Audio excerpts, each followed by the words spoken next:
Seorang pria berjanggut merah sedang berkemah sendirian di salju. Tiba-tiba, seseorang berpakaian jas mendekati perkemahannya.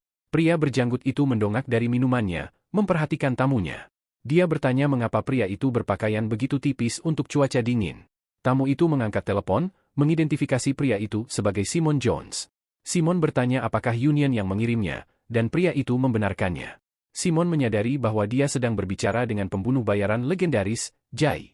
Jay mengatakan dia mendengar tentang Simon dari kenalan bersama, Johnny. Simon menyebutkan bahwa Johnny adalah satu-satunya teman yang dia miliki. Dia kemudian bertanya apakah Jay dan Johnny berasal dari negara yang sama. Setelah percakapan yang canggung, Simon bertanya apakah dia terdengar rasis. Kedua pria ini hanya menatap api unggun yang berkobar. Percakapan singkat dan ramah mereka jelas telah berakhir. Tiba-tiba, api unggun itu meledak menjadi kobaran api yang besar. Jay melompat menembus api, menyerang Simon dengan kawat. Pria berbaju hitam itu mendaratkan tendangan, membuat lawannya terpental. Tetapi pria berjanggut itu berhasil meraih senjata yang menyala itu. Dia segera mengayunkannya kembali ke arah targetnya. Pria berbaju hitam ini mengangkat pedangnya sendiri untuk menangkisnya. Matanya bersinar biru saat dia menatap lawannya terjatuh. Entah bagaimana ia berhasil menghentikan senjata besar itu dengan pisau kecil. Pria berjenggot ini mengerahkan seluruh kekuatannya untuk menyerang, tetapi pria berbaju hitam dengan mudah mendorong pedang itu menjauh. Lawannya benar-benar terstunned oleh kekuatan mentahnya. Pria berjenggot ini mengayunkan senjatanya lagi, kini senjatanya bersinar merah. Pria berbaju hitam ini menangkis serangan itu dengan pisaunya. Ia melanjutkan dengan tebasan cepat ke lengan pria itu. Pria berjenggot ini mundur, memegangi lengannya yang terluka. Ia mencoba ayunan terakhir yang putus asa, tetapi terlalu meleset. Pria berbaju hitam ini menjatuhkan senjata itu dari tangannya. Pria berjas ini memblokir kapak dengan kapaknya sendiri. Kemudian ia mengayunkan kembali dengan serangan balik yang kuat. Kapaknya meneteskan darah setelah mengenai sasaran. Ia berdiri di atas pria yang jatuh yang mengakui dirinya legendaris. Pria ini bertanya apakah ia ada di sini karena berpihak pada Johnny. Pembunuh bayaran ini membenarkan bahwa Union tidak senang dengan perusahaan baru Johnny, tetapi pria itu mengatakan mereka ingin memusnahkan seluruh kru Johnny. Pembunuh bayaran ini kemudian meminta pendapat jujur dari pria yang sekarat itu. Dia mulai menjelaskan bagaimana Union mengendalikan semua pembunuhan kontrak. Hal ini memaksa semua pembunuh bayaran untuk melakukan hal-hal yang tidak senonoh demi mendapatkan pekerjaan. Mereka bahkan tidak dihormati oleh staf serikat pekerja biasa. Kemudian dia mengajukan pertanyaan kepada pria yang sekarat itu. Apakah dia benar-benar berpikir serikat pekerja salah? Pembunuh bayaran ini mengatakan dia tidak membuat penilaian seperti itu. Pria yang sekarat ini tampaknya menerima nasibnya. Pria bersayap ini mengatakan dia menantikan apa yang akan terjadi selanjutnya. Dan dengan itu, petarung tunggal itu berjalan pergi menembus salju. Dia duduk dan mencoba mencerna semua yang telah terjadi. Sementara itu, kita beralih ke markas besar serikat pekerja di kota. Di dalam, dua agen mengkonfirmasi bahwa mereka telah mengirimkan informasi target. Seorang pria bernama Jay mendapatkan detail misi di ponselnya. Target ini adalah seorang pembunuh dari Kanada bernama Johnny Wong. Ternyata Jay sudah mengenal pria ini, Johnny. Johnny sangat ramah kepadanya sejak awal.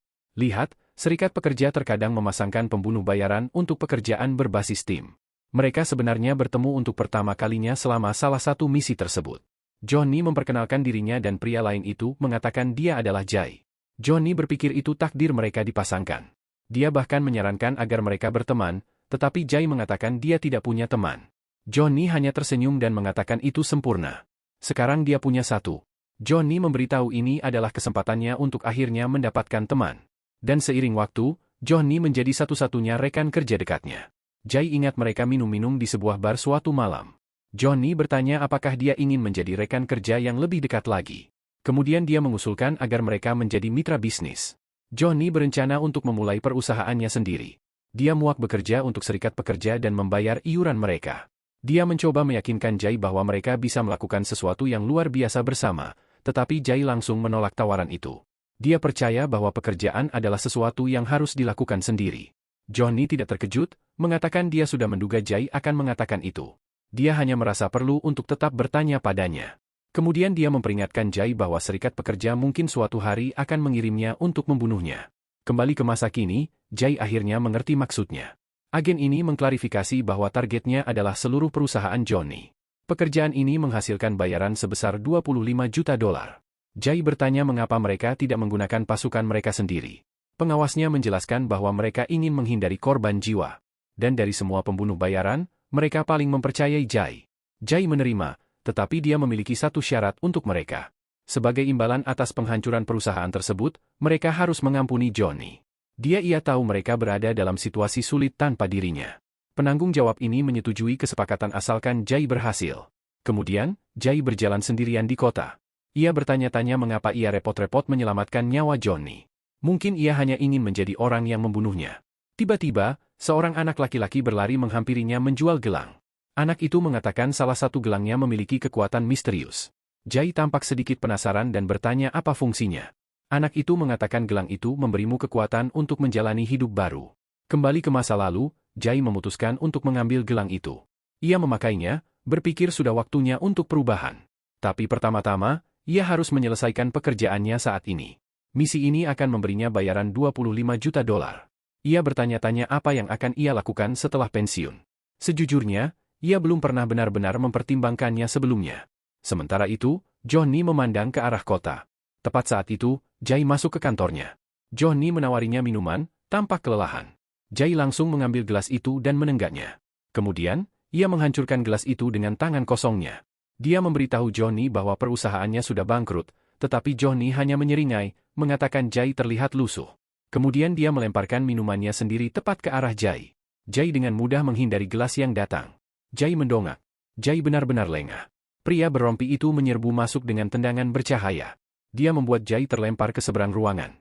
Kemudian dia mengeluarkan pisau dari ikat pinggangnya. Dia berdiri di atas Jay, yang tampaknya tidak bisa bergerak, mencengkeram kerah bajunya. Dia mulai berteriak. Kemudian dia menusukkan pisau itu tepat ke sisi tubuh Jay. Dengan mata merah menyala, dia bertanya mengapa Jay mengejarnya. Pisau itu menekan tepat di tenggorokan Jay. Tapi tiba-tiba, mata Jay mulai bercahaya biru. Dia meraih lengan pria itu, tangannya sendiri bercahaya terang. Dalam sekejap, dia menghancurkan pisau itu sepenuhnya. Lawannya hanya terstunned oleh apa yang terjadi. Jay segera melanjutkan dengan pukulan keras. Dan begitu saja, pria itu pingsan. Jay mempertimbangkan untuk melumpuhkan pria itu agar dia tidak bisa melawan balik, tetapi dia menyadari bahwa dia sendiri telah menerima terlalu banyak kerusakan. Tepat saat itu, seseorang mulai bertepuk tangan, terdengar terkesan. Jay mendongak, menuntut untuk mengetahui siapa sebenarnya itu. Seorang pria berjas masuk dengan sekelompok pria bersenjata. Seketika itu juga, bidikan laser mengunci target pada Jay dan Johnny. Pemimpin itu menyebut Jay sebagai kenalan sementara anak buahnya membidik. Tiba-tiba sebuah peluru melesat tepat melewati Jay.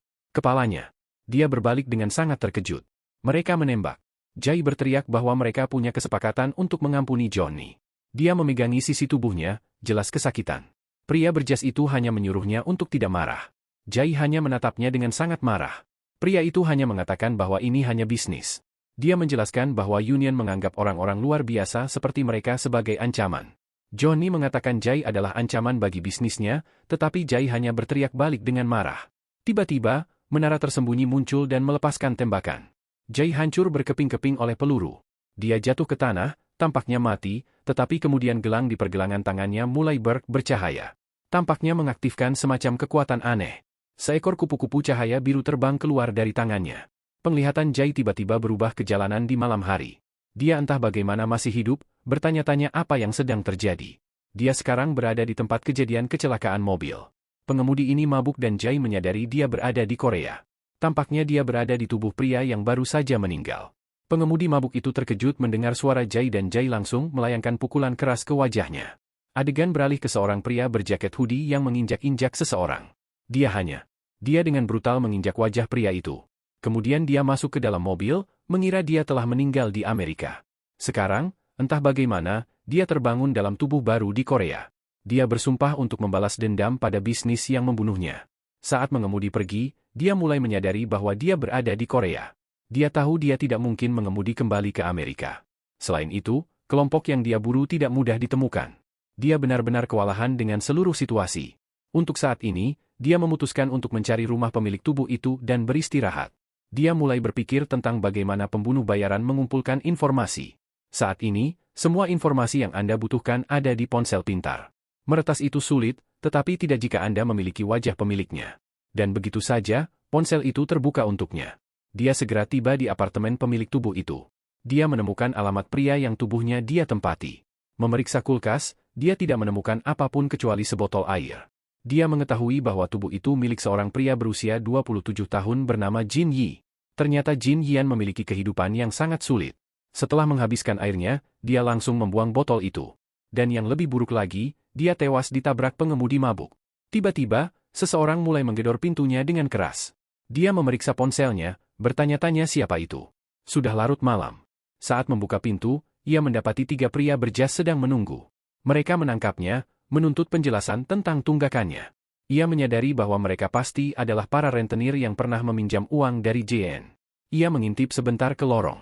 Sepertinya suara itu membangunkan tetangganya. Tetangganya hanya mengeluh tentang suara itu dan menutup pintunya.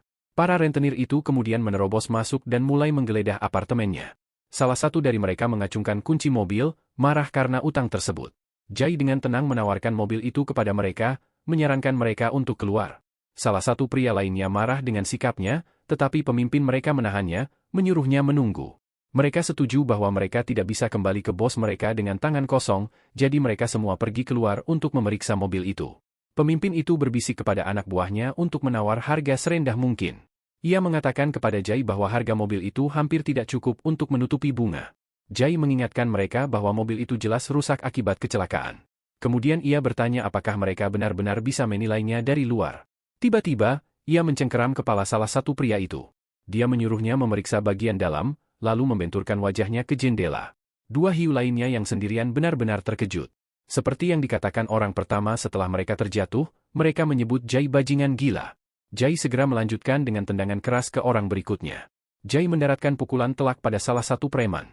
Pemimpin ini hanya berdiri di sana sementara anak buahnya berjatuhan. Dia tahu orang-orang seperti ini biasanya punya 2 pilihan. Mereka bisa lari atau melakukan satu gerakan putus asa. Jai berpikir sejenak bahwa pria itu punya pistol, tetapi dia hanya mengeluarkan pisau dan menyerbu masuk. Pria itu mengayunkan pisau tepat ke arahnya. Jai dengan mudah menghindar, membuat pisau itu terbang. Pemimpin itu mendongak dengan sangat terkejut. Jai segera melanjutkan dengan pukulan keras. Kemudian dia menginjak pria itu ke tanah. Dia dengan santai menangkap pisau yang jatuh dan menusukkannya tepat ke tangan pemimpin itu. Jai memperingatkannya bahwa lain kali dia akan membunuhnya. Kemudian dia menyuruhnya untuk mengambil mobil dan pergi. Hiu sendirian ini pergi dengan sangat terguncang. Dia melirik ke belakang ke arah Jai, bertanya-tanya apa masalahnya. Dia tidak percaya Jai membiarkan mereka pergi setelah memukuli mereka. Jai hanya ingin menyingkirkan mobil itu agar dia bisa beristirahat. Dia akhirnya kembali ke apartemennya yang tenang, tetapi sebelum dia sempat duduk, seseorang sudah ada di sana. Itu tetangganya, wanita yang tadi. Wanita itu mengatakan kepadanya bahwa dia melihat semuanya terjadi. Dia sedang memperhatikan, siap untuk memanggil polisi untuknya. Jai bertanya apakah dia akan melaporkannya, tetapi dia hanya mengatakan bahwa dia penasaran tentangnya sekarang. Dia terlalu lelah untuk ini dan mengatakan dia perlu tidur. Dengan itu, dia langsung menutup pintu di hadapannya. Akhirnya, sendirian, dia langsung ambruk di tempat tidurnya. Dia langsung tertidur lelap. Beberapa waktu kemudian, Jai tidur di tempat tidur barunya. Dia bangun dengan perasaan lapar dan memutuskan untuk membeli burger, jadi dia pergi ke restoran cepat saji 24 jam terdekat. Makan burger mengingatkannya pada mantan rekannya, Johnny. Dia ingat bertanya kepada Johnny mengapa dia selalu memilih tempat ini. Jai berpikir selera Johnny agak terlalu sederhana untuk seorang penjelajah dunia, tetapi Johnny menjelaskan bahwa rasa burgernya sama di mana-mana. Bahkan kentang gorengnya pun standar di seluruh dunia. Dengan cara ini, dia tidak akan pernah sakit karena makanan yang tidak dikenal saat menjalankan misi. Ditambah lagi, buka 24/7 sangat cocok untuk pekerjaan mereka. Jai merasa kesal karena Johnny selalu benar. Kembali ke masa sekarang, dia berpikir tentang bagaimana Johnny sekarang sudah meninggal. Mereka berdua terbunuh, tetapi entah bagaimana hanya Jai yang kembali. Tepat saat itu, seorang wanita duduk di seberangnya dengan wajah kelaparan. Dia mengatakan bahwa dia nyaris tidak sadarkan diri, dan Jai bingung. Jai hanya bertanya-tanya siapa wanita aneh ini. Pada saat itu, tangannya mulai bercahaya lagi. Dia melihat ke bawah, benar-benar bingung dengan cahaya itu. Dia tidak tahu mengapa ini terjadi tiba-tiba. Kemudian dia melihat tangan wanita itu juga bercahaya. Dia tampak sama terkejutnya dengan Jai. Mereka berdua berdiri dan saling menatap. Wanita itu bertanya apakah namanya Jai, yang benar-benar mengejutkannya. Jai menyadari bahwa wanita itu pasti seperti dirinya dalam tubuh baru. Kemudian wanita itu bertanya apakah dia Johnny, rekannya yang sudah meninggal. Dia mengatakan kepadanya bahwa dia sebenarnya Johnny. Tiba-tiba, dia menerjang Jai, berteriak bahwa Jai membunuh Johnny. Jai benar-benar terkejut dengan tuduhan itu. Wanita itu menjatuhkannya ke lantai restoran, menahannya, dan mengatakan bahwa Jai tidak sadarkan diri ketika meninggal. Jai dicekik saat mencoba menjelaskan dirinya. Wanita itu mengatakan kepadanya bahwa bukan dia pelakunya, tetapi sebuah kelompok bernama Union. Ternyata Union adalah kelompok yang membunuh mereka berdua. Saat itu, seorang karyawan memberitahu mereka bahwa mereka tidak dapat melakukan ini di sini. Mereka berhenti dengan canggung saat pekerja itu hanya berdiri di sana dengan pelnya. Jelas sekali dia hanya mencoba membersihkan lantai. Pria ini ia bergumam bahwa mereka sebaiknya mencari kamar saja. Sambil duduk, wanita itu berkata bahwa ia cemburu. Ia marah karena Jai menghancurkan perusahaannya, tetapi mengklaim itu untuk menyelamatkannya. Jai hanya menyebutnya kacau sambil makan burgernya. Mereka berdua bertanya-tanya bagaimana mereka bisa berakhir dalam situasi ini. Jai langsung teringat gelang bercahaya itu. Wanita itu bertanya apakah ia pernah membeli gelang aneh dan Jai ingat pernah. Ia ingat penjualnya mengatakan gelang itu memberikan kehidupan baru. Jai kemudian menunjukkan pergelangan tangannya sendiri, mengungkapkan bahwa ia juga membeli satu. Wanita itu bertanya kepada Jai apa yang akan ia lakukan sekarang. Jai mengatakan mereka akan membayar kembali orang-orang yang membunuh mereka dengan bunga, tetapi wanita itu mengklarifikasi dengan bertanya apa yang sedang ia lakukan saat ini. Ia bertanya apakah Jai telah menemukan rumah tempat mayat itu berada. Ia menyarankan mereka pergi ke sana karena ia terlalu lelah untuk mencari rumahnya sendiri. Ia menjelaskan bahwa ia kelelahan karena menggali dirinya sendiri dari tanah. Ternyata ia benar-benar terbangun terkubur di dalam tanah. Yang ia inginkan hanyalah mandi dan tidur, yang masuk akal bagi Jai. Jadi, mereka kembali ke apartemen baru Jai. Wanita itu langsung masuk ke kamar mandi untuk membersihkan diri. Sementara itu, Jai hanya duduk di tempat tidur termenung. Kemudian, mereka berjalan di luar dan wanita itu membahas masa lalu mereka. Dia mengatakan dia akan membencinya jika dia meninggalkannya hidup-hidup, tetapi cacat. Kemudian dia bertanya apakah dia masih cukup membencinya hingga ingin membunuhnya. Jai hanya menatapnya dan berkata tidak. Wanita itu meregangkan tubuh, mengatakan bahwa dia telah membayar atas pilihannya, tetapi Jai hanya bertanya-tanya apakah dia benar-benar telah belajar sesuatu. Tiba-tiba, dia mendengar seseorang di kamar mandinya menikmati air panas. Dia hendak mengatakan bahwa dia sudah selesai mandi, tetapi kemudian dia membeku. Wanita dari restoran itu keluar hanya dengan handuk. Jai langsung panik, menutup matanya. Wanita itu hanya bertanya apakah dia harus mengenakan kembali pakaian kotornya, jadi Jai melemparkan jaketnya padanya untuk dipakai sebagai gantinya. Lampu di kamar itu mati untuk malam itu. Mereka akhirnya tidur di kamar yang sama, Jai di tempat tidur. Berbaring di lantai, wanita itu bertanya bagaimana dia akan membalas dendam.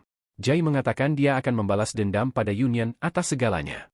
Ketika wanita itu bertanya bagaimana caranya, Jai hanya mengatakan itu urusan bisnis, dia menyuruhnya tidur, mengatakan mereka punya banyak waktu. Di tempat lain, seseorang di dalam taksi sedang menuju ke rumah Johnny. Lebih tepatnya, mereka pergi ke rumah tempat tubuh baru Johnny berada. Di dalam mobil, Johnny mengeluh karena terjebak dalam tubuh seorang wanita. Jai hanya bercanda bahwa dia lebih tampan di tubuh lamanya. Kemudian Johnny menyadari bahwa mereka berdua berbicara bahasa Korea dengan sempurna. Dia menganggap itu hanya efek samping aneh dari kehidupan baru mereka. Tak lama kemudian, taksi berhenti di tujuan mereka.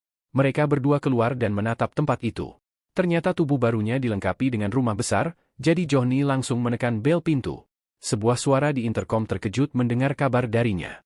Jai tampak sedikit khawatir dengan reaksi aneh ini, tetapi kemudian suara ayahnya menyuruh mereka membuka gerbang.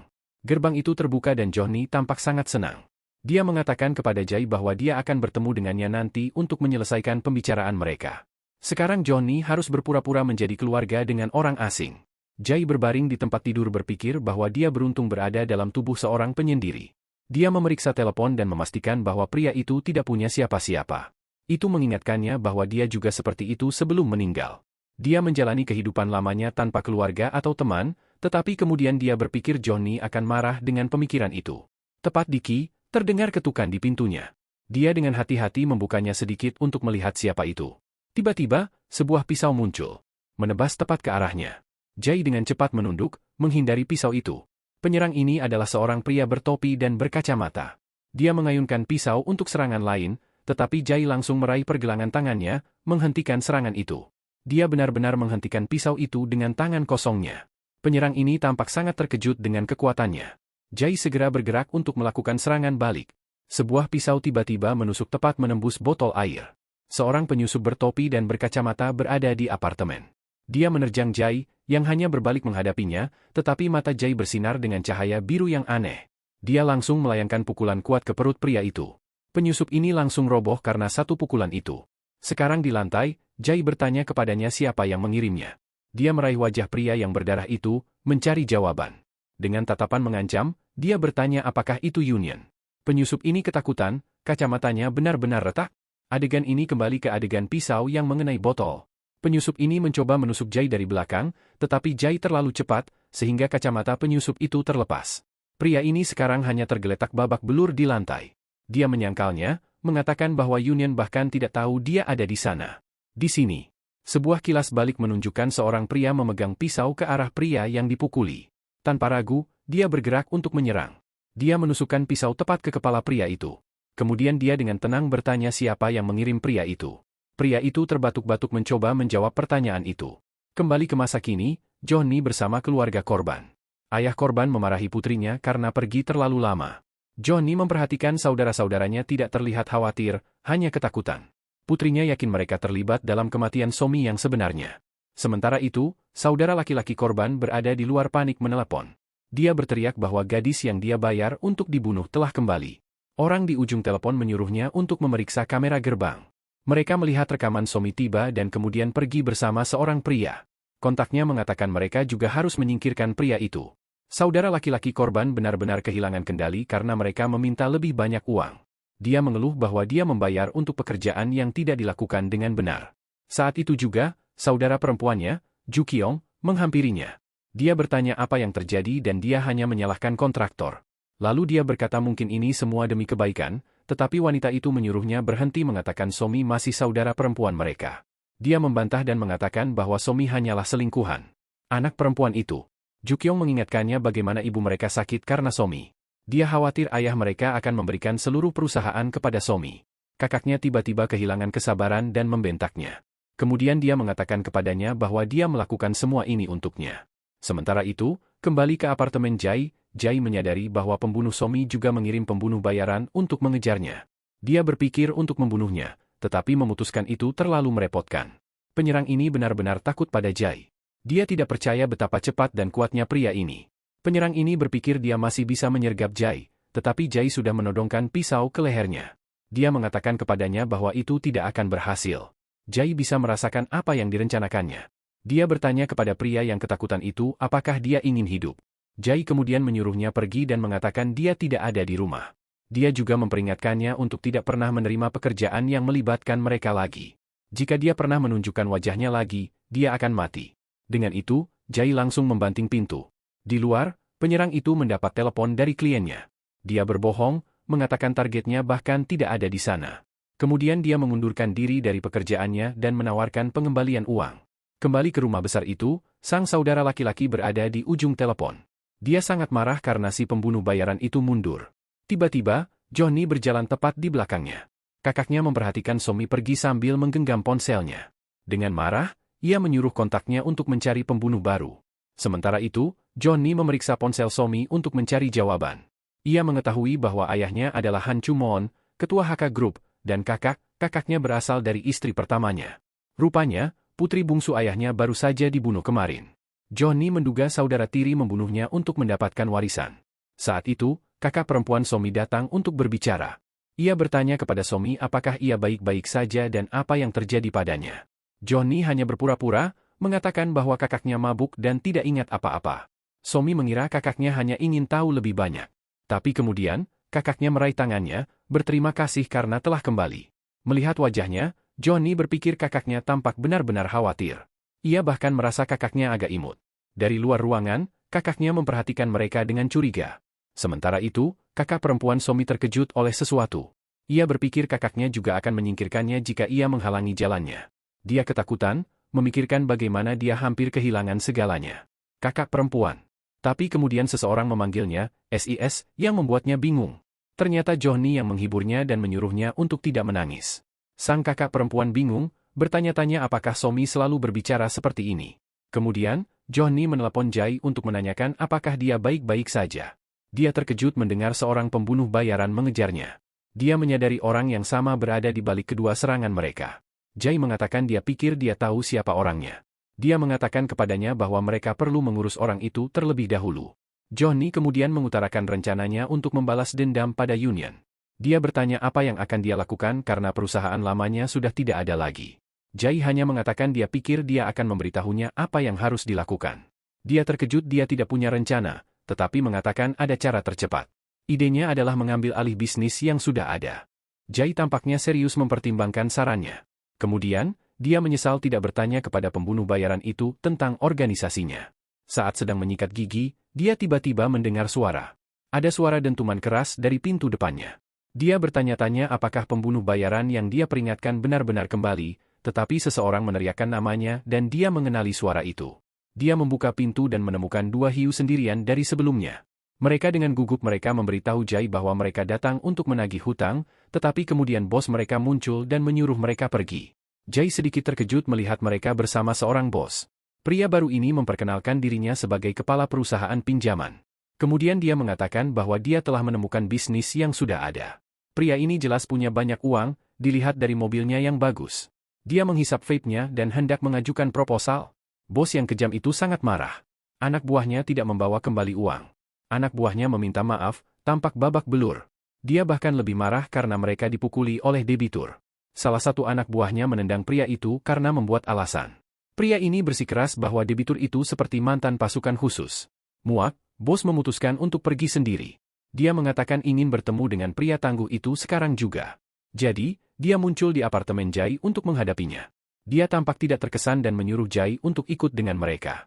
Bos itu langsung mendekat dan mengancam Jai.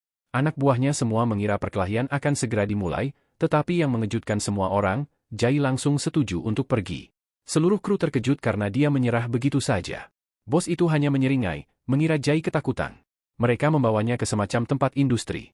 Gudang. Dua hiu sendirian bertanya-tanya mengapa target mereka datang begitu tenang.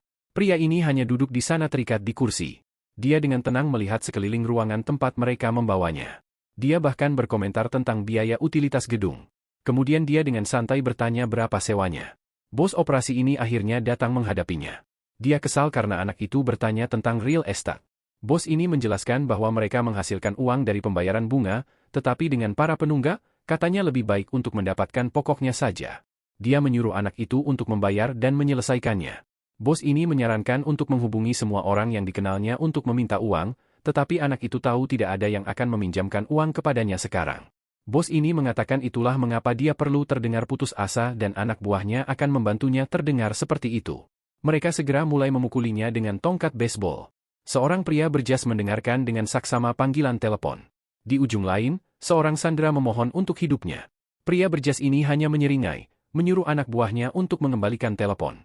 Jadi, mereka menyerahkan telepon itu kepada pria yang terikat di kursi. Dia terpaksa memanggil seseorang dengan mata merah menyala, tetapi kemudian sandera itu dipukul di kepala. Ini pria dari telepon itu ada di sini dan dia menyerang semua orang. Dia memukuli seorang pria tanpa ampun sementara yang lain menyaksikan dengan kaget. Dia terus menghantam pria yang memegang telepon itu. Pria itu menjerit saat dipukuli dengan brutal. Dia tergeletak di tanah, memegangi matanya kesakitan. Suara perkelahian itu bergema di seluruh gudang. Penyerang itu kemudian berjalan melewati mayat-mayat menuju bos. Bos itu mulai berteriak meminta bantuannya untuk masuk. Tetapi anak buahnya di luar hanya berpura-pura tidak mendengar apapun. Bos itu hanya mematahkan buku jarinya, siap untuk bertarung sendiri. Dia segera melancarkan tendangan terbang ke arah pria itu. Penyerang itu menerima pukulan keras tepat di rahangnya. Bos itu sangat cepat, melayangkan pukulan cepat lainnya. Mata penyerang itu melebar, tidak menyangka kecepatan ini. Dia dipukul lagi, kali ini tepat di pelipisnya. Pria itu menyadari bahwa bos ini sebenarnya cukup kuat. Bos itu juga terkejut karena dia berhasil memblokir beberapa pukulannya. Dia mengira pria itu hanyalah seorang penggemar game tanpa pengalaman nyata, tetapi penyerang itu dengan mudah menghindari tendangan berikutnya. Kemudian bos itu dipukul keras di wajahnya. Penyerang ini melanjutkan dengan pukulan brutal lainnya. Kemudian dia melayangkan sebuah pukulan keras ke perut bos. Tendangan kuat membuat bos terlempar ke belakang. Dan begitu saja, bos itu tumbang tak sadarkan diri. Jai terus memukul bos hiu yang sendirian itu. Dia menghantam wajah pria itu ke tanah. Jai mengatakan suaranya masih belum terdengar cukup putus asa. Bos itu mendongak dengan ketakutan.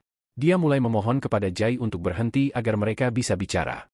Jai dengan tenang bertanya apakah dia ingin membicarakan bisnis. Beberapa saat kemudian, Jai mengumumkan bahwa dia akan mengambil alih perusahaan. Bos itu bertanya apakah ini semacam pengambil alihan paksa.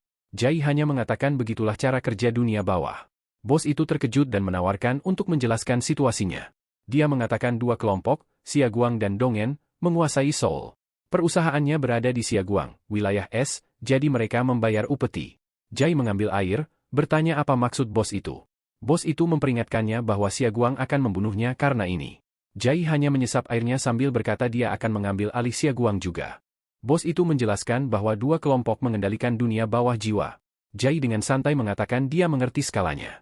Kemudian dia menyatakan dia akan mengambil alih keduanya. Bos itu terkejut, mengira Jai benar-benar gila, tetapi Jai hanya menatap balik dengan serius. Tiba-tiba seseorang berteriak bahwa Siaguang datang untuk mengambil upeti. Bos itu jelas kesal dengan gangguan tersebut. Seorang pria dari Siaging masuk memanggil Bos Pik. Bos Pik menyuruh Jai menunggu sementara dia menangani ini. Jai hanya memperhatikan mereka tanpa berkata apa-apa. Bos Pik dengan gugup menyapa manajer Kim. Kim segera bertanya apa yang terjadi pada wajahnya yang memar. Dia berkata terserah, dia hanya di sini untuk mengambil uang, tetapi Bos Pik mengatakan kepadanya bahwa dia tidak akan dibayar hari ini. Kemudian Jai masuk dan mengatakan ini urusannya sekarang. Jai mengumumkan bahwa mereka tidak akan membayar upeti kepada Siaging lagi. Bos Hiu yang sendirian ini sangat marah dan berharap Jai diam saja. Seorang pria baru muncul dan bertanya siapa dia. Jai bingung mengapa seorang debitur berbicara dengan begitu berwibawa. Jadi dia menendang bos yang sendirian itu dan menuntut penjelasan yang layak. Bos itu hanya mengatakan terlalu memalukan untuk dibicarakan. Pria itu bertanya apakah dia memihak Jai yang baru saja mengambil alih perusahaan. Panik, bos itu berjanji akan segera menjelaskan semuanya. Tapi tiba-tiba, Jai menyerang pria baru itu dengan tendangan terbang. Dia menyuruh pria itu berhenti memperlakukan bos dengan buruk. Bos yang sendirian itu khawatir, tetapi juga merasa puas. Jai bertanya kepada pria itu apakah dia berasal dari Dongen karena telah menginvasi wilayah mereka. Setelah mengalahkannya, Jai mengatakan dia bukan dari Dongan. Dia kemudian menyatakan ini adalah wilayahnya sekarang. Bos asli itu memperhatikan, bertanya-tanya apa yang direncanakan Jai. Pria Siaguing itu bingung mengapa Jai membiarkannya pergi. Dia hanya menggertakkan giginya dan berkata baiklah. Saat dia berlari, dia berjanji akan memberitahu perusahaannya apa yang terjadi. Bos Beak menyadari dia akan disalahkan jika pria itu kembali sendirian. Dia menawarkan untuk pergi dan menjelaskan situasinya dengan benar, jadi dia dan anak buahnya segera mengejar mereka. Jai hanya berdiri di sana menyaksikan mereka semua pergi. Di luar, Bos Beak mencoba menghentikan manajer Kim di dekat mobilnya. Kim sangat marah, mengatakan kepada Beak bahwa rencana kecilnya sudah berakhir. Beak meminta waktu sejenak untuk menjelaskan, dan Kim setuju untuk mendengarkan. Dia mengatakan Jai adalah seorang debitur yang tiba-tiba memukuli semua orang. Kemudian dia menjelaskan bahwa Jai mengambil alih tepat saat mereka tiba. Kim sulit percaya bahwa satu orang mengalahkan semua orang. Beak berjanji akan memanggil semua karyawan cabangnya untuk menangani Jai. Dengan manajer itu, Kim langsung pergi di malam hari. Di luar, Bos Beak menyuruh anak buahnya untuk tidak ikut campur. Dia pikir Jai akan tamat begitu orang-orang Siaging tiba. Kembali ke dalam, Jai bertanya apakah pembicaraan dengan Siaging berjalan lancar. Beak mengatakan dia sudah menjelaskan semuanya dan mencoba pergi, tetapi Jai menghentikannya karena ingin berbicara lebih banyak. Bos ini diam-diam hanya mencoba mengulur waktu. Dia membahas rencana Jai untuk mengambil alih dunia bawah Souls. Dia bertanya apakah Jai menginginkan uang atau kekuasaan. Jai mengatakan dia ingin menghancurkan sebuah kelompok bernama Union. Bos ini bertanya mengapa dia mengambil alih perusahaan mereka. Kemudian tiba-tiba sebuah mobil mengerem mendadak di luar. Sekelompok besar pria berjas mulai berhamburan keluar. Mereka adalah sekelompok penegak hukum dan semuanya bersenjata. Mereka berjalan tepat ke pintu gudang. Pintu itu tiba-tiba terbuka. Saat pemimpin mereka berteriak menyuruh mereka keluar, Bos Beak bertanya kepada Jai apa yang akan dia lakukan sekarang. Dia tersenyum, mengira Jai sudah benar-benar tamat. Pria itu mengatakan ini adalah jawaban resmi mereka. Kemudian dia berteriak menyuruh anak buahnya untuk membunuhnya. Seluruh kelompok itu menyerbu Jai dengan pemukul bisbol mereka, tetapi Jai bahkan tidak terlihat sedikit pun khawatir. Beberapa saat kemudian, semuanya di luar menjadi sunyi. Di dalam, Jai berdiri sendirian, dikelilingi oleh mayat-mayat. Bos Beak sangat terkejut melihat betapa kuatnya Jai. Jai dengan tenang berjalan melewati mayat-mayat itu menuju pemimpin mereka. Dia menodongkan pemukul bisbol ke wajah pria itu, mengulangi perintahnya. Kemudian dia bertanya apakah pesannya sudah jelas kali ini. Pria yang ketakutan itu dengan cepat mengatakan dia mengerti sepenuhnya. Jai hanya menatapnya dan mengatakan demikian. Pria itu mendongak dan melihat salah satu anak buahnya yang lain. Bos Beak ingat perintah untuk membunuh Jai, tetapi dia menyadari ada sesuatu yang salah hanya dari suaranya. Pemukul bisbol yang mengenai kepala Jai terdengar tidak wajar sama sekali. Pria yang mengayunkan pemukul bisbol itu terkejut dengan kecepatan Jai. Ternyata Jai dengan santai menangkap pemukul bisbol itu di tengah ayunan. Sekarang dia berdiri di atas pria yang memohon ampunan. Jai menusukkan tongkat baseball berlumuran darah tepat ke mulut pria itu. Dia berkata bos Beak sudah muak dengan semua ini dan menyuruh mereka semua pergi. Jadi, manajer Kim dan krunya langsung kabur. Sebelum pergi, Jai menyimpan nomor teleponnya dan ponsel Beak. Bos Beak tidak percaya Jai bertingkah seperti bos barunya. Anak buahnya kembali bertanya apakah Jai sudah diurus. Beak mengatakan bahwa sebenarnya kebalikannya. Mereka bertanya mengapa Jai tidak melawan, jadi dia menantang mereka untuk mencoba. Kemudian dia hanya menyuruh semua orang untuk mengambil cuti beberapa hari. Bos Beak tahu manajer Kim akan melaporkan apa yang terjadi dan dia tahu orang itu akan mencoba menghabisi mereka semua. Di tempat lain, manajer Kim memegangi rahangnya yang terkilir. Dia melapor kepada atasannya yang kesal dengan kunjungan itu. Pria baru ini, manajer bank, mengatakan ini harus sepadan. Manajer Kim yang babak belur hanya setuju dengan gugup. Jadi, di restoran mewah ini, Kim memulai laporannya. Dia menjelaskan bagaimana seorang debitur mengambil alih dan memukuli kru mereka. Manajer bank menyesap anggurnya dan meminta penjelasan yang lebih sederhana. Dia menyederhanakannya sendiri. Platinum Finance menyerang mereka. Masalah internal mereka tidak penting, yang penting adalah mereka diserang. Dengan tatapan tajam, dia berkata seseorang harus bertanggung jawab. Dia memerintahkan mereka untuk meraih bos Beak, yang sudah berusaha melarikan diri. Sementara itu, Jai berada di dalam mobil dan menyalakan radio. Dia mengemudi seolah setuju dengan radio tersebut.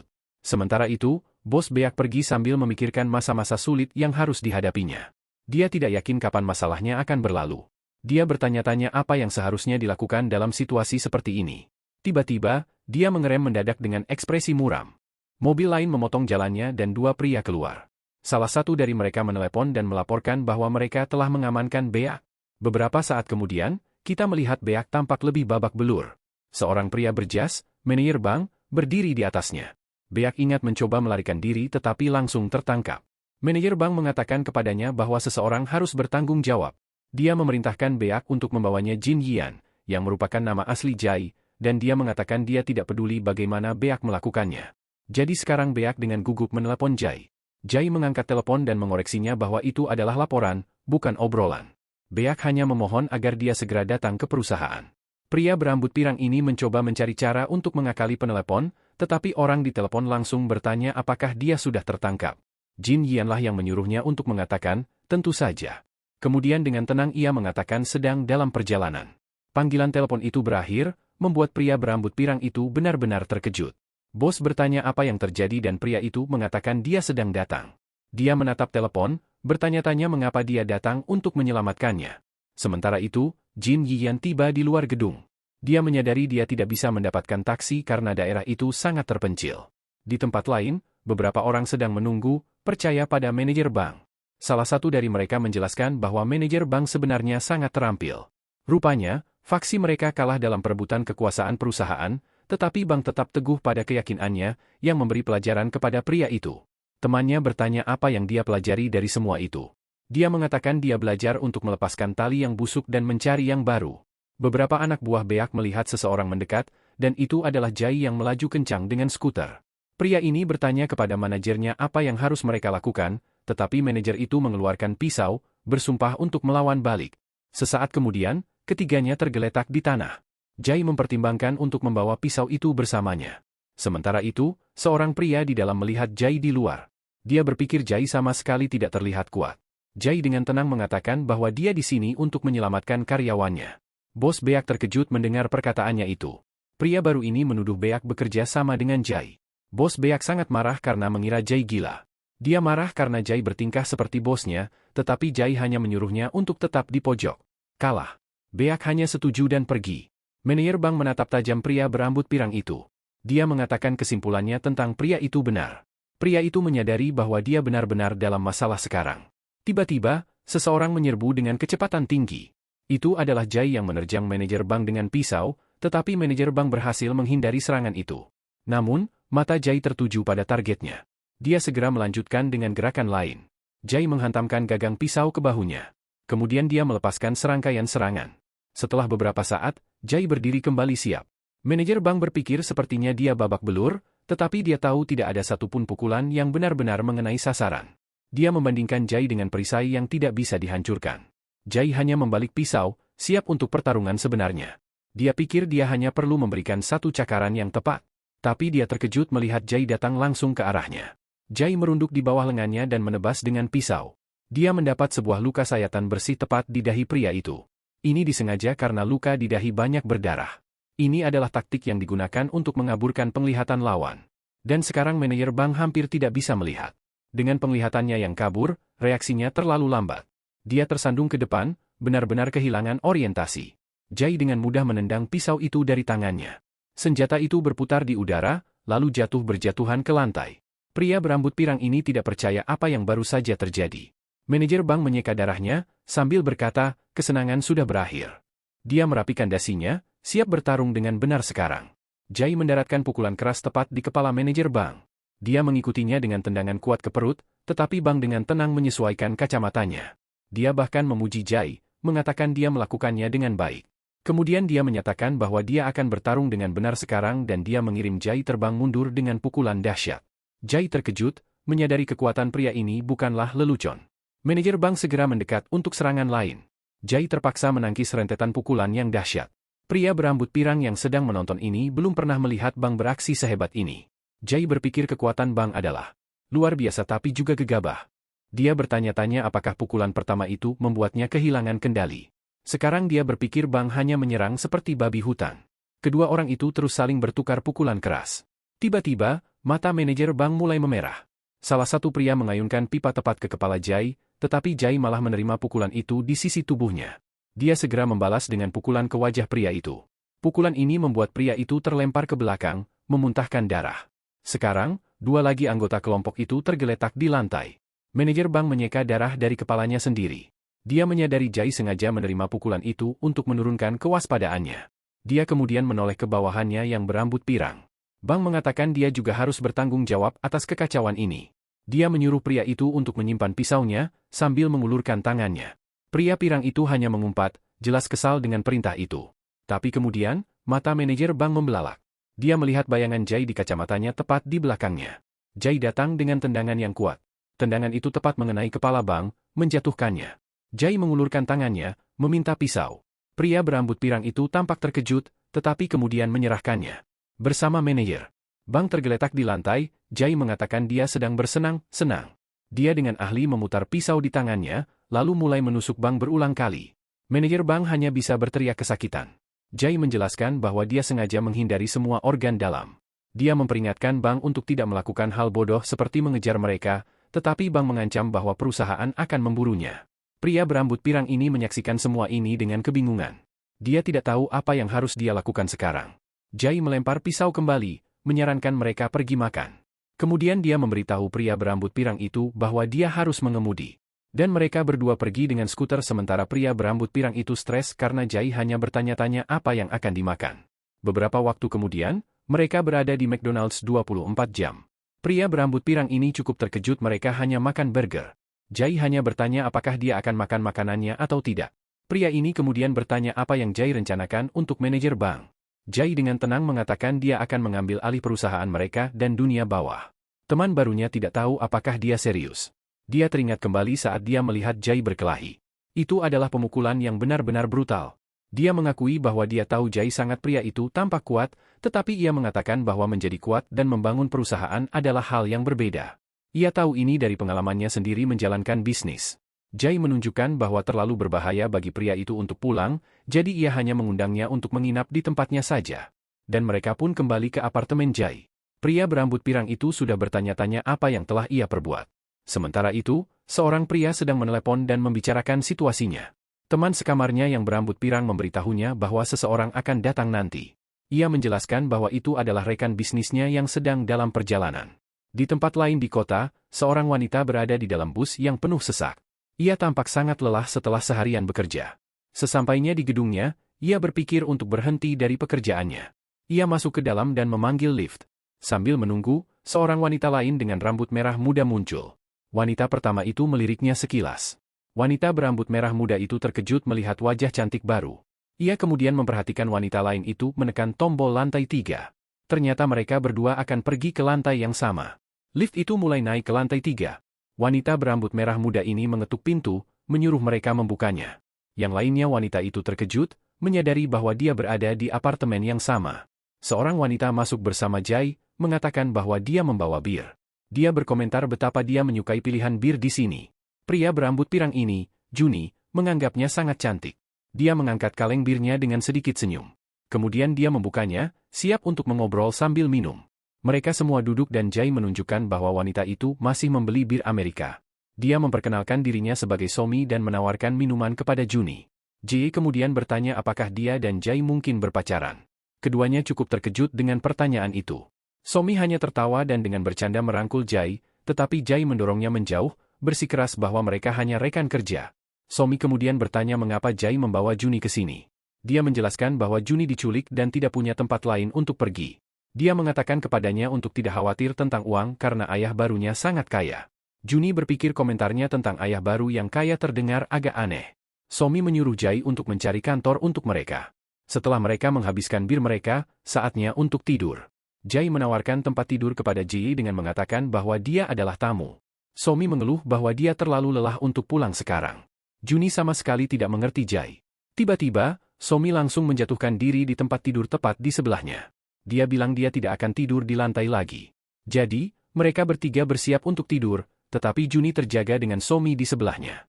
Somi, di sisi lain, tidur dengan tenang. Dia tidak percaya ini terjadi. Pengaturan tidur ini terlalu aneh. Akhirnya, dia duduk karena tidak bisa beristirahat. Dia bangun untuk mengambil air minum, tetapi dia masih terlalu stres untuk tidur. Juni memperhatikan Jai, berpikir dia tidur nyenyak. Dia bertanya-tanya apakah membunuh Jai akan membawanya kembali ke Siagu, kebaikan hatinya. Dengan itu sambil berpikir, dia diam-diam bangun dari tempat tidur. Dia mengeluarkan pisau, tidak ingin mati demi rencana orang ini. Juni berdiri di atas Jai, ragu sejenak, tetapi kemudian dia ingat menerima telepon ketika dia ditangkap. Dia ingat Jai muncul dan mengatakan dia datang untuk menyelamatkannya. Kembali ke masa sekarang, dia kesal karena baru mengingat ini sekarang. Dia menyerah pada ide itu dan langsung membuang pisau ke tempat sampah. Sebaliknya, dia memutuskan untuk berpura-pura dan menyelinap pergi ketika dia bisa. Dia berbaring kembali, memutuskan untuk memikirkan sisanya nanti. Dan begitulah, mereka bertiga tertidur di apartemen. Beberapa saat kemudian, jam terus berdetik hingga larut malam, tetapi ternyata Somi terjaga di sebelahnya. Dan di seberang ruangan, Jai juga terjaga, hanya menatap langit-langit. Sementara itu, manajer bank terbaring di tempat tidur rumah sakit. Dia telah dibawa ke rumah sakit universitas besar untuk pemulihan. Kita melihatnya duduk dengan perban di tubuhnya dan mengenakan piyama. Dia hanya menatap kosong ke dalam ruangan. Beberapa saat sebelumnya, manajer lain sedang meninjau sebuah laporan. Pria ini, Choi, sekarang mengunjungi bank di rumah sakit. Dia menjelaskan bahwa Platinum Finance tidak menghasilkan uang, jadi kesimpulannya adalah untuk menghentikan semuanya. Kasus. Choi mengatakan tidak ada gunanya mengejar J, bank tidak percaya mereka membiarkannya begitu saja. Dia berteriak bahwa orang-orang mereka sendiri diserang, tetapi Cho hanya menghela napas, sama sekali tidak terpengaruh oleh ledakannya. Bank mengatakan di masa lalu mereka selalu membalas dendam. Choi menyebut cara berpikir itu kuno. Jawaban ini membuat manajer bank sangat marah. Sementara itu, manajer bank memikirkan keputusan perusahaan. Dia bertanya-tanya apakah itu karena dia berada di pihak politik yang salah. Berbaring di ranjang rumah sakit, dia mengingat manajer lain. Bank mulai bertanya-tanya apakah dia masih cocok di sini. Dia teringat kembali saat dia disebut kuno. Kemudian dia mengingat seorang pemuda yang datang untuk menyelamatkannya. Kembali ke masa kini, dia merenungkan kesetiaan semacam itu.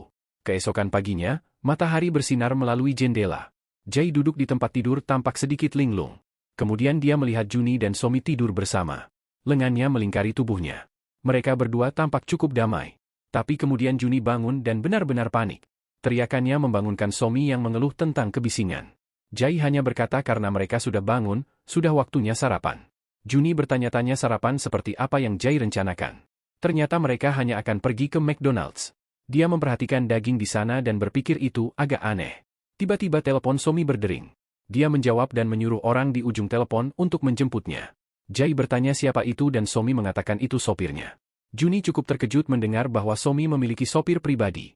Somi menjelaskan bahwa ayahnya khawatir dan mengirim seseorang untuk menjemputnya. Juni masih berpikir Somi hanya berpura-pura. Dia yakin Somi cantik tetapi juga sedikit gila.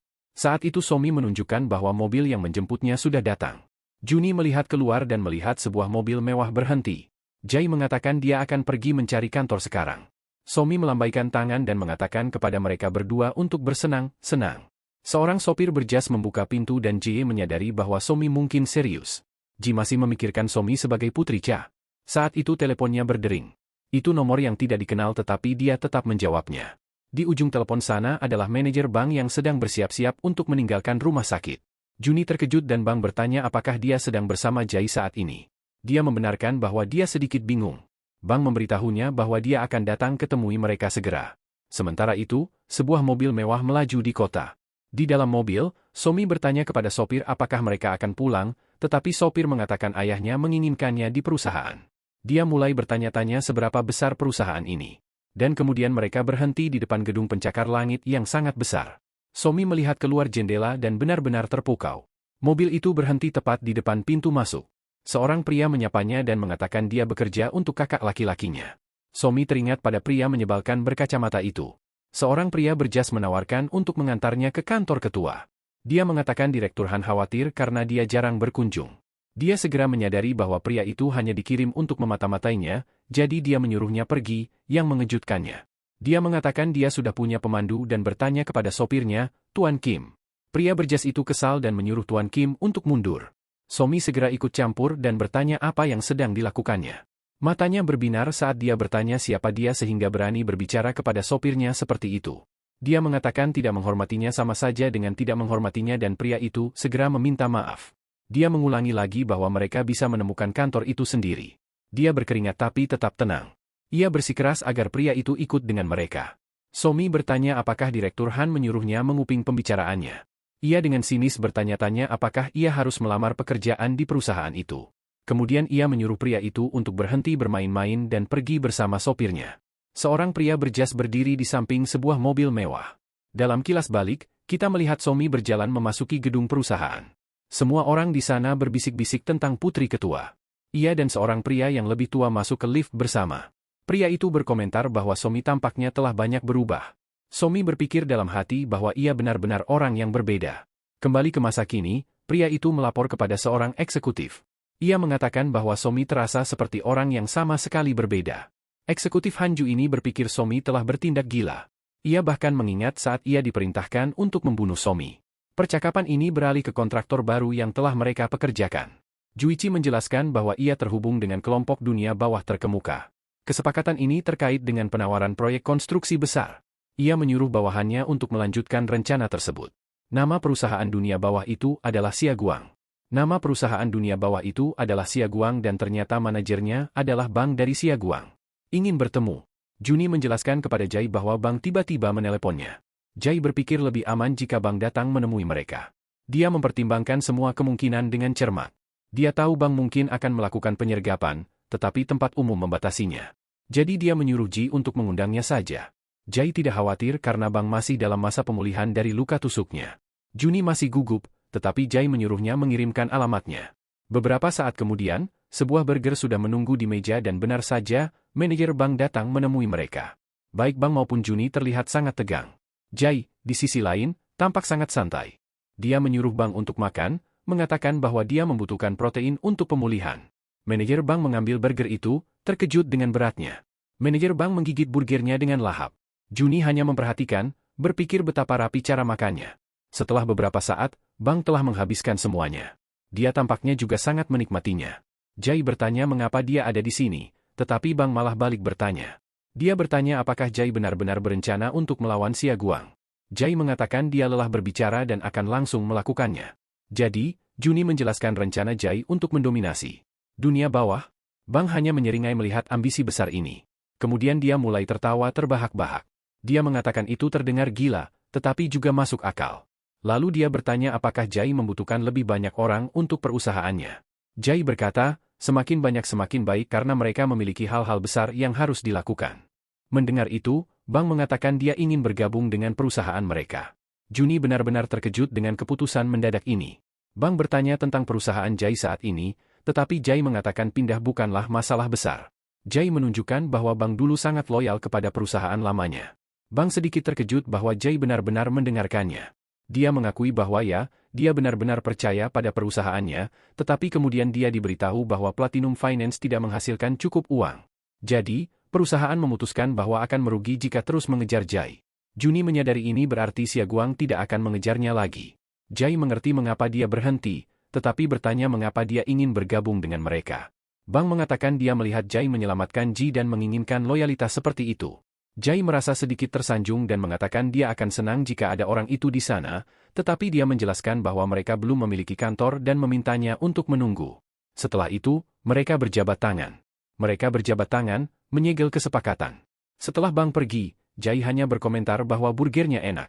Kemudian dia dan Juni mulai berjalan menjauh dari restoran. Juni berpikir gila bahwa mereka sekarang bekerja bersama. Juni khawatir jika manajer Bang bergabung, dia akan memiliki bos lain, tetapi kemudian dia ingat bahwa dia memang berencana untuk melarikan diri. Namun, dia bertanya kepada Jai apakah Bang akan menjadi bosnya dan Jai mengatakan nomor. Jai menjelaskan bahwa Juni adalah seorang bos sementara Bang hanya seorang manajer. Jadi tentu saja Juni akan memiliki peringkat lebih tinggi. Juni memikirkannya dan memutuskan bahwa itu bukan kesepakatan yang buruk. Sementara itu, ayah Somi sedang menegurnya karena begadang semalaman. Dia bertanya apakah Somi tahu betapa khawatirnya dia dan Somi meminta maaf. Dia menjelaskan bahwa dia bersama seorang teman yang juga merupakan mitra bisnisnya. Ayahnya terkejut mendengar bahwa Somi memulai bisnisnya sendiri. Somi bertanya apakah ayahnya bisa membantu mereka mendapatkan kantor karena mereka sedang kekurangan uang. Ayahnya sangat gembira dan mengatakan tentu saja dia akan membantu putrinya. Kemudian dia bertanya bisnis apa yang direncanakan Somi. Dia memikirkan tujuan sebenarnya, mengambil alih dunia bawah, tetapi dia hanya mengatakan kepadanya bahwa itu urusan bisnis dan dia tampak tertarik. Dia berpikir dia membutuhkan sesuatu. Bisnis yang sebenarnya tidak akan pernah mereka lakukan. Jadi dia tiba-tiba mengatakan bahwa dia akan membuat video game. Dia mengakui pada dirinya sendiri bahwa dia hanya mengarangnya begitu saja. Ayahnya kemudian menawarkan untuk memberinya modal awal untuk itu. Somi ragu-ragu karena tahu bahwa menerima investasi adalah hal yang serius. Dia tahu ayahnya tidak akan menekannya, tetapi itu tetap masalah besar. Dia menjelaskan bahwa mereka ingin memulai dari kecil tetapi mereka memang membutuhkan uang. Jadi ayahnya setuju untuk memberinya uang saku sebagai gantinya dan dia bersyukur. Ayahnya senang karena dia mengerti betapa seriusnya uang. Tetapi dia mengatakan kepadanya ada satu syarat untuk uang itu. Dia mengeluh bahwa anak-anak yang baru memulai bisnis tidak lagi mengenakan jas. Dia mengatakan jas seperti baju besi untuk dunia bisnis.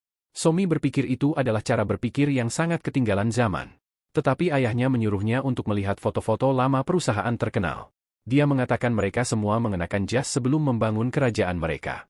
Dia menyuruhnya untuk mengenakan baju besi sambil menghabiskan uangnya. Dia memikirkan kehidupan masa lalunya dan benar-benar mengerti. Ayahnya menyuruhnya untuk bertanya kepada kakak perempuannya tentang kantor. Jadi, dia memanggil kakak perempuannya, Jukyo Wong, ke kantor ayah mereka. Kakaknya, Jukyo Wong, datang dengan gembira melihatnya di sana. Somi berpikir bahwa kakaknya adalah tidak bersekongkol dengan saudara laki-laki mereka. Ayahnya bertanya kepada Jukyong tentang kantor kosong di gedungnya. Jukyong membenarkan bahwa ada lowongan dan Somi terkejut. Ayah mereka menyuruh Juki untuk memberikan kantor itu kepada Somi untuk perusahaan rintisannya. Jukyong senang membantu. Terkejut karena Somi menyukai game, tetapi kemudian ayahnya meminta Jukong untuk memeriksa perusahaan Somi. Dia ingin memastikan bahwa mereka benar-benar bekerja. Somi menyadari bahwa saudara perempuannya sekarang akan mengawasinya. Dia berpikir dalam hati bahwa ini menjadi rumit. Berdiri di luar, dia memutuskan untuk menelepon Jai. Somi sedang menelepon dan mengatakan bahwa dia mendapatkan kantor dan uang, tetapi dia harus memberitahu ayahnya bahwa mereka membuat video game. Jai menunjukkan bahwa dia bahkan tidak bermain video game. Jadi sekarang dia mengatakan mereka perlu segera mencari pengembang. Jai benar-benar bingung, bertanya di mana mereka akan menemukan seseorang. Somi hanya mengatakan bahwa mereka tetap membutuhkan uang untuk perusahaan mereka. Dia mengatakan kepadanya bahwa mereka akan mencari solusinya ketika mereka bertemu nanti. Setelah menutup telepon, Jai hanya menghela napas, bertanya-tanya apa yang sedang terjadi. Juni kemudian memberitahu Jai bahwa dia akan pergi. Dia berpikir karena tidak mengejar mereka, dia bisa pulang. Jai setuju dan mengatakan dia akan menghubunginya. Kemudian, Juni setuju, tetapi diam-diam ia berencana untuk menghilang. Ia naik taksi, memutuskan untuk kembali ke kantor lamanya. Ia merasa lega, berpikir semuanya akhirnya kembali normal, dan dengan itu, ia berpikir Platinum Finance kembali beroperasi. Manajer bank tampak sangat terkejut. Ia tiba dan mendapati seluruh kantornya telah terbakar. Ia marah karena mengira Xia Guang yang melakukan ini padanya. Untungnya, dokumen-dokumen pentingnya disimpan di tempat lain, tetapi seluruh perusahaannya kini hanya tumpukan abu. Ia memutuskan untuk menghubungi karyawannya untuk mencari tahu apa yang terjadi. Orang pertama yang dihubunginya langsung mengatakan bahwa ia akan mengundurkan diri. Ia menghubungi anggota tim lainnya, tetapi mereka semua mengatakan hal yang sama. Setiap orang dari mereka menolak untuk kembali bekerja. Ia dengan putus asa memohon kepada salah satu dari mereka untuk tidak menutup telepon. Ia hanya ingin tahu mengapa semua orang meninggalkannya. Karyawan ini mengungkapkan bahwa Xia Guang telah merekrut mereka semua. Mereka semua dibujuk untuk berhenti bekerja di Platinum Finance. Xia Guang mengatakan kepada mereka bahwa mereka tidak akan mampu beroperasi. Rencana mereka adalah untuk benar-benar membuat perusahaannya bangkrut. Karyawan ini bahkan menyuruh Juni untuk mencari pekerjaan lain. Setelah menutup telepon, Juni berdiri sendirian di kantornya yang hancur. Ia berpikir bahwa bukan bangunan yang terbakar itu yang paling menyakitkan, melainkan kenyataan bahwa semua karyawannya meninggalkannya. Karena tidak ada yang tersisa, ia memutuskan untuk menelepon Jai. Jai mengangkat telepon dan bertanya di mana dia berada, lalu mengajak mereka makan malam. Ia berpikir dalam hati bahwa Juni mungkin tidak punya teman. Juni bertanya tentang burger, tetapi Jai menyarankan mereka minum bir saja. Jadi, mereka akhirnya bertemu di sebuah bar. Juni langsung meneguk segelas besar bir. Ia membanting gelas kosong itu, menghela napas lega. Kemudian ia mulai memakan sebagian makanan. Ia tampak merasa sedikit lebih baik. Ia menatap Jai, menyalahkannya atas apa yang terjadi. Tetapi kemudian ia menyadari bahwa kepergian karyawannya adalah kesalahannya sendiri.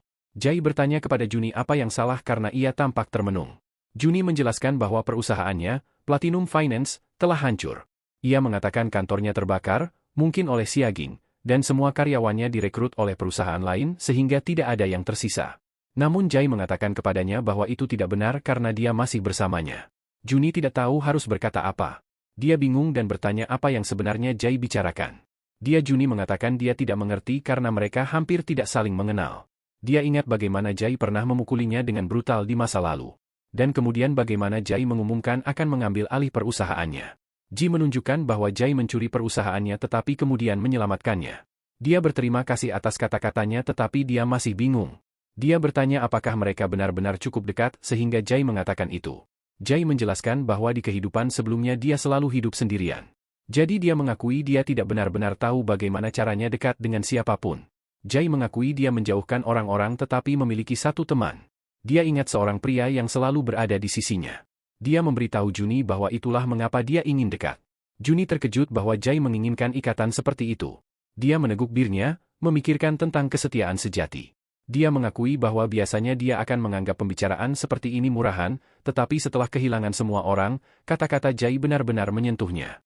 Dia meminta untuk memanggil Jai, bro, tetapi Jai bersikeras memanggilnya, bos. Jadi, Juni menjadi bersemangat, setuju untuk menjadi sedekat itu. Jai hanya memberinya senyum kecil yang penuh arti. Setelah itu, mereka saling membenturkan gelas dan bersulang. Juni kemudian bertanya tentang panggilan telepon mengenai sebuah game. Jai menjelaskan bahwa Somi berbohong tentang membuat game untuk mendapatkan uang. Kantor. Sekarang, mereka benar-benar harus membuatnya dan Juni bingung, tetapi kemudian Juni mengatakan dia mungkin mengenal seseorang. Jai mengatakan dia kenal seseorang yang ingin membuat game. Sementara itu, di SK Tower, manajer bank berjalan dengan penuh tekad menyusuri lorong. Dia menuju ke sebuah pertemuan, tampak bertekad. Dia disambut oleh Direktur Xia Guang, Zhou. Direktur ini adalah kekuatan sebenarnya di balik perusahaan. Bank ada di sana untuk secara resmi menyerahkan surat pengunduran dirinya. Dia tahu pria ini mendapat dukungan penuh dari ketua. Dia meletakkan surat pengunduran diri di atas meja. Direktur ini berpura-pura terkejut, tetapi bank tidak mempercayainya. Direktur Zhou berpura-pura polos, bertanya mengapa dia ingin dia pergi. Dia bahkan menyebutkan julukan lama bank, bulldozer. Bank menjawab bahwa bangunan yang sudah jadi tidak membutuhkan bulldozer. Satu-satunya kegunaan lain untuk bulldozer adalah untuk pembongkaran. Direktur ini kemudian bertanya apakah dia akan bergabung dengan saingan. Bank mengatakan dia tahu direktur itu hanya berpura-pura. Dia mengatakan kepadanya bahwa dia seperti layang-layang dengan tali yang putus sekarang. Lalu dia langsung menuduh Zhou membunuh sutradara Jen. Sutradara Zhou hanya tersenyum dan mengklaim itu hanya kecelakaan. Bank merasa jijik dengan betapa tidak tahu malunya Zhou. Direktur Zhou sudah selesai berbicara dan langsung berbalik untuk meninggalkan kantor. Pintu itu terbanting menutup di belakangnya. Direktur Zhou sebenarnya terkejut Bank pergi begitu saja. Dia bertanya-tanya apa yang Bank rencanakan sekarang. Sementara itu, Bank berjalan dengan percaya diri menyusuri lorong. Dia bertemu dengan karyawan lain yang menanyainya. Pria ini mengatakan kepadanya bahwa mengeluh tidak akan mengubah apapun. Dia bahkan menghina Bank tentang masa lalunya sebagai gangster. Bank hanya berjalan melewatinya dengan tatapan mengancam. Pria lain itu benar-benar ketakutan oleh auranya. Tetapi dalam perjalanan keluar, seseorang menghadangnya. Jadi, Bank langsung menendang pria itu tepat di perut. Pria itu terlempar ke belakang akibat benturan tersebut. Dia bangkit dengan marah, Bertanya apa yang Bang pikir sedang dia lakukan. Pria itu mencoba menyuruhnya menunggu, tampak sangat ketakutan, tetapi Bang langsung meraih kerahnya dan menariknya berdiri. Pria yang tergeletak di tanah bertanya apakah Bang sudah gila. Dia mengancam akan melaporkan seluruh kejadian ini kepada manajemen. Bang langsung menghampirinya dengan tatapan mengancam. Kemudian dia hanya mengatakan kepada pria itu bahwa dia sudah mengundurkan diri. Dia mengatakan perebutan kekuasaan di perusahaan itu tidak ada hubungannya dengan dia dan dia memperingatkan pria itu untuk tidak berbicara kepadanya seperti itu lagi. Saat dia pergi, dia menyuruhnya untuk menjauh karena jika dia melihatnya lagi, dia akan membunuhnya. Sementara itu, kita melihat bagian luar gedung perusahaan produksi. Somi bertanya kepada Juni bagaimana dia mengenal seorang pengembang game. Dia dengan santai mengatakan itu adalah seseorang yang berutang padanya. Pria ini dulu bekerja di perusahaan besar tetapi berhenti untuk menjadi pengembang independen. Sayangnya, dia dikhianati dan akhirnya terlilit utang. Somi segera menyuruh Juni untuk menjual utang pria itu kepadanya. Dia terkejut dengan sikap santai Juni tentang perusahaannya sendiri. Jai bertanya bagaimana dia bisa membuat Juni mengikutinya dengan mudah. Dia menjelaskan rencananya. Menghapus utang untuk sebuah game baru. Kemudian, mereka bertemu dengan pengembangnya, Leman Sang. Dia benar-benar bingung, mengira itu semacam lelucon. Mereka meyakinkannya bahwa tawaran itu benar-benar serius. Somi mulai menjelaskan persyaratannya, termasuk gaji, dan setelah game selesai, seluruh utangnya akan dihapus, tetapi dia memperingatkannya bahwa kesepakatan itu batal jika dia setengah hati. Dia membalas bahwa dia tidak akan pernah membuat game yang buruk. Jai hanya mendengarkan pertanyaan pria itu. Pengembang ini bertanya kepada mereka tentang konsep permainan tersebut. Jai menyuruhnya untuk membuat game apapun yang ingin dia buat. Dia berkata itulah konsep mereka dan pengembang itu terkejut. Pria itu membungkuk berterima kasih kepada Jai karena telah memberinya kesempatan ini. Somi memperhatikan, bertanya-tanya apakah Jai benar-benar berusaha atau mungkin memang begitulah sifatnya selama ini. Pengembang itu kemudian bertanya di mana dia harus melapor untuk bekerja. Dia setuju untuk pergi bersama mereka untuk melihat kantor baru. Saat mereka berjalan, dia masih curiga dengan tawaran itu. Rasanya terlalu seperti fantasi yang selama ini dia alami.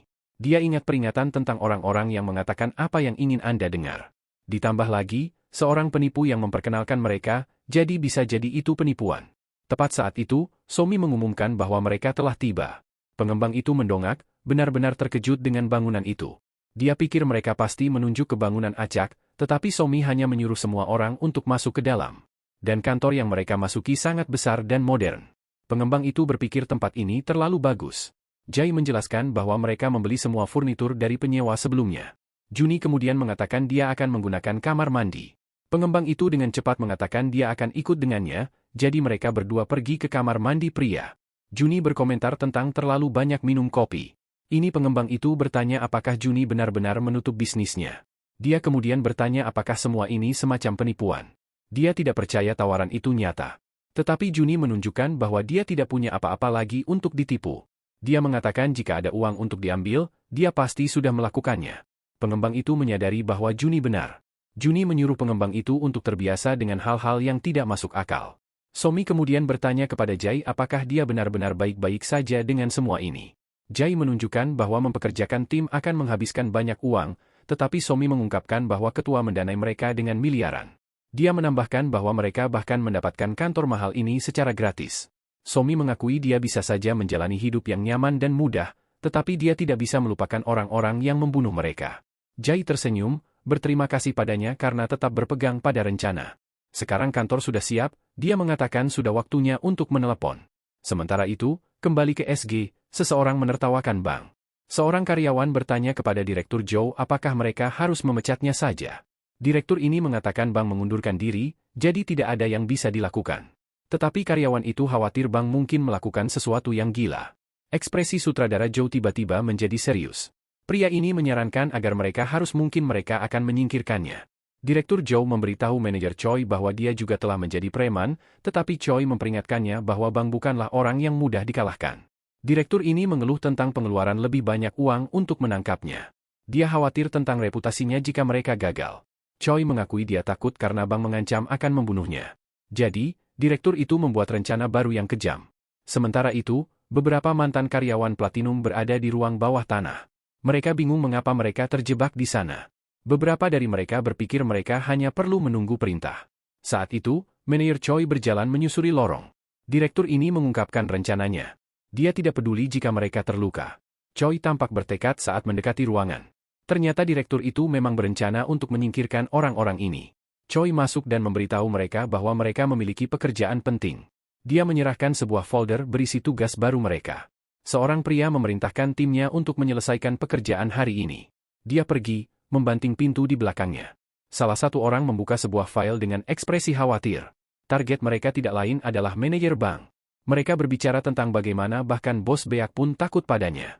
Salah satu dari mereka dengan gugup bertanya bagaimana mungkin mereka bisa menangkapnya, namun, ada orang lain yang melihat ini sebagai kesempatan untuk promosi. Jadi, seluruh tim bersemangat untuk menjatuhkan manajer bank. Sementara itu, kita melihat sebuah gedung apartemen di malam hari. Di dalam, manajer bank sedang bersantai di sofa. Dia tertawa menonton laporan berita tentang perusahaan lamanya, tetapi tawa itu membuat luka-lukanya dari perkelahian terakhirnya terasa sakit. Tiba-tiba, teleponnya berdering. Dia menjawab dan mengatakan bahwa dia sedang di rumah memulihkan diri. Dia menyuruh penelepon untuk datang saja ke tempatnya. Dia memeriksa kulkasnya, tetapi tidak ada apapun untuk tamunya, jadi dia pergi ke toko serba ada terdekat, tetapi tim yang dikirim untuk menangkapnya sedang menunggu di dalam mobil. Mereka melihat kesempatan dan keluar untuk mengikutinya. Bang dengan santai berjalan masuk ke toko. Pemimpin tim ini tahu bahwa perkelahian langsung adalah ide yang buruk. Dia berencana untuk menyuruh seseorang menusuk Bang dari belakang terlebih dahulu. Tetapi ketika dia meminta sukarelawan, tidak ada yang mau, jadi pemimpin itu memutuskan dia akan melakukan penyergapan sendiri. Sementara itu, Bang sedang memilih beberapa bir. Dia berjalan keluar dari toko dengan barang belanjaannya. Pemimpin tim ini menunggunya di sudut jalan. Saat Bang lewat, pria itu menerjang dengan pisau. Tapi Bang sepertinya menyadari sesuatu di saat-saat terakhir. Kedua, dia dengan cepat menghindari serangan mendadak itu. Penyerang pertama ini terkena pukulan dengan kekuatan luar biasa. Dia langsung pingsan di trotoar. Bang mengambil pisau pria itu, bertanya-tanya siapa dia. Dia mengamati area sekitarnya, masih memegang belanjaannya, dan benar saja, dia tidak sendirian di luar sana. Sekelompok pria berjas mengelilinginya. Mereka ragu sejenak, bertanya apa yang harus dilakukan. Kemudian mereka memutuskan untuk menyerangnya sekaligus. Bang hanya memperhatikan mereka datang tanpa terpengaruh sama sekali. Dia bergerak sangat cepat, menghadapi serangan mereka secara langsung. Dua pria berteriak kesakitan hampir seketika. Dia mendaratkan pukulan brutal di rahang pria lain. Jelas pertarungan ini benar-benar berat sebelah. Bang berdiri di atas mereka bertanya siapa yang mengirim mereka. Mereka terkejut, mengatakan bahwa dia seharusnya terluka. Salah satu penyerang maju dengan teriakan, tetapi Bang memegangi sisi tubuhnya, luka lamanya kambuh. Seorang penyerang memanfaatkan kesempatan itu dan menusuknya. Bang marah karena membiarkan serangan seperti itu mengenainya. Melihat bahwa dia berdarah, pria itu menyuruh mereka menyerang. Anggota tim lainnya bersiap untuk menyerbu, tetapi Bang tetap berdiri tegak sambil memegang pisau. Tiba-tiba, sebuah suara menyuruh mereka semua untuk diam. Penyerang itu berhenti dan melihat ke arah mereka dengan bingung. Ternyata itu Jai yang melaju kencang dengan skuter listrik. Salah satu dari mereka terkejut melihatnya di sana. Jai menghentikan skuternya dengan mendadak. Bang bertanya bagaimana dia menemukannya dan Jai mengatakan dia menggunakan peta. Bang kemudian memberitahunya bahwa apartemennya tidak jauh dari situ. Jai berbalik ke arah para penyerang, menyadari bahwa Siaging yang mengirim mereka. Pemimpin tim ini menyadari bahwa dia tidak mungkin menang sekarang, jadi dia langsung menyerang dengan harapan mendapatkan satu pukulan telak, tetapi Jai bergerak sangat cepat. Dia menangkap pria itu dan membantingnya ke tanah. Jai kemudian berbalik ke dua orang lainnya yang sedang menonton. Dia menyuruh mereka untuk membawa teman mereka dan pergi.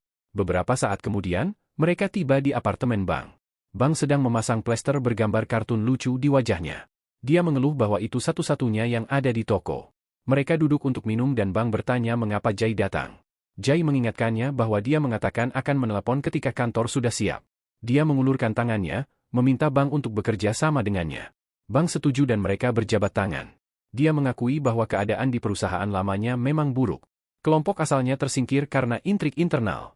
Bang menjelaskan bahwa dia adalah orang terakhir dari kelompok asalnya.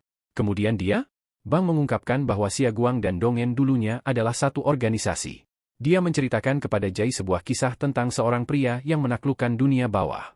Pria ini mengambil alih semua geng dan membangun sebuah kerajaan, tetapi dia buruk dalam memerintah, sehingga kerajaannya terpecah menjadi dua. Bang meremas kalengnya, bertanya apakah Jai melihat betapa sulitnya ini. Jai meremas kalengnya sendiri, mengatakan itu memberinya kepercayaan diri. Bang menunjukkan bahwa kerajaan aslinya telah runtuh. Jai hanya mengatakan dia tidak akan pernah berhenti menaklukkan. Astaga, jawaban ini membuat Bang benar-benar terdiam. Dia mulai berpikir anak ini mungkin benar-benar berhasil. Sementara itu, kembali ke menara SG, seseorang berteriak. Itu adalah suara seseorang yang dipukul dengan keras. Manajer Choi marah karena timnya tidak bisa mengalahkan Bang. Dia menjambak rambutnya, menyebut mereka semua pengecut yang menyedihkan. Orang-orang yang dipukuli ini mencoba menyelamatkan muka. Manajer Choi kesal karena Jai ikut campur. Dia juga khawatir Bang tahu dia mengirim orang-orang itu, jadi dia bertanya kepada anak buahnya apakah mereka membocorkan informasi tentangnya. Keheningan orang ini bukanlah pertanda baik. Adegan beralih ke Jai yang menanyai mereka setelah pertarungan. Dia bertanya apakah manajer Choi yang mengirim mereka dan mereka menjawab ya. Kembali ke masa sekarang, pria itu berbohong dengan mengatakan mereka tidak mengirimnya. Dia mengklarifikasi mereka menjawab ketika ditanya siapa yang mengirim mereka. Choi memberitahu mereka bahwa mereka telah menyia-nyiakan kesempatan untuk promosi. Kemudian dia langsung membanting pintu di depan mereka. Pemimpin tim ini sangat marah, tetapi temannya menenangkannya. Dia kemudian ditanya mengapa dia tidak menyebutkan keterlibatan Jai. Dia mengatakan dia tetap diam untuk menghindari masalah dengan ucapan bos. Timnya setuju, bertanya-tanya apa yang direncanakan Bang sekarang. Kembali ke SG, Direktur Joe memberitahu Choi untuk tidak khawatir tentang Bang. Dia mencibir, bertanya-tanya apa yang mungkin dilakukan orang seperti itu. Choi bertanya mengapa direktur sangat membenci Bang. Direktur ini menuntut kesetiaan mutlak, yang dengan senang hati dijanjikan Choi. Puas, direktur memberinya pekerjaan baru dari HK. Dia menjelaskan bahwa mereka harus menyingkirkan seseorang untuk kesepakatan bisnis. Target dalam berkas ini adalah seorang wanita muda dengan rambut merah muda. Choi terkejut menyadari bahwa dia adalah putri ketua HK. Direktur ini hanya menyeringai tentang betapa kejamnya keluarga korporasi. Dia menyuruh Choi untuk memilih 2 orang terbaik mereka untuk pekerjaan itu. Saat Choi pergi, dia melihat berkas itu lagi. Dia diam-diam bertanya-tanya apakah mereka benar-benar membutuhkan 2 orang untuknya. Sementara itu, wanita yang sama sedang bersama Jai membicarakan bisnis. Dia mengatakan mereka perlu memutuskan sesuatu. Nama perusahaan. Jai menyarankan inisial BB dan Somi bertanya apa artinya. Jai punya nama untuk perusahaan baru mereka, Bad Business. Somi kurang yakin karena terlalu jujur, jadi dia menyarankan agar mereka menyebutnya perusahaan BB saja. Jai sepertinya menyukai nama itu. Kemudian, seseorang bertanya apa arti BB. Somi memberitahu calon klien bahwa itu berarti berani dan tegas. Pria itu terkesan dan menyuruhnya untuk menepati janjinya.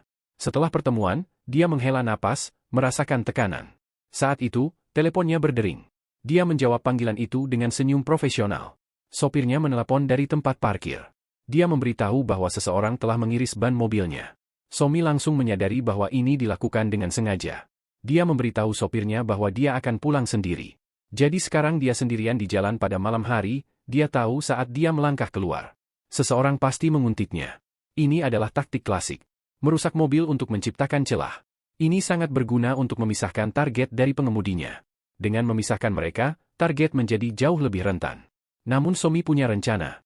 Sambil mengambil gelas logam besar, dia bertanya Somi mengisi kafe itu dengan kopi panas mengepul. Sekarang dia berjalan di jalan dengan para pengikutnya di dekatnya. Tiba-tiba dia masuk ke gang gelap, mengejutkan mereka. Salah satu pria dengan cepat berlari mengejarnya. Dia tampak yakin telah mengurungnya. Dia menemukannya dan mengancam tentang kopinya, jadi Somi langsung melemparkan minuman panas mendidih itu ke wajahnya. Pria itu berteriak, memegangi matanya yang perih. Kemudian Somi menghantamnya dengan keras menggunakan gelas berat. Dia telah menjatuhkan salah satu penyerang. Pria lainnya terkejut melihat rekannya tergeletak di tanah. Dia marah dan mengeluarkan pisau. Somi dengan tenang menyuruhnya untuk memikirkan apa yang dia lakukan, tetapi dia mengabaikannya dan menyerang ke depan. Somi hanya menyeringai, menyebut perilakunya tidak berakal.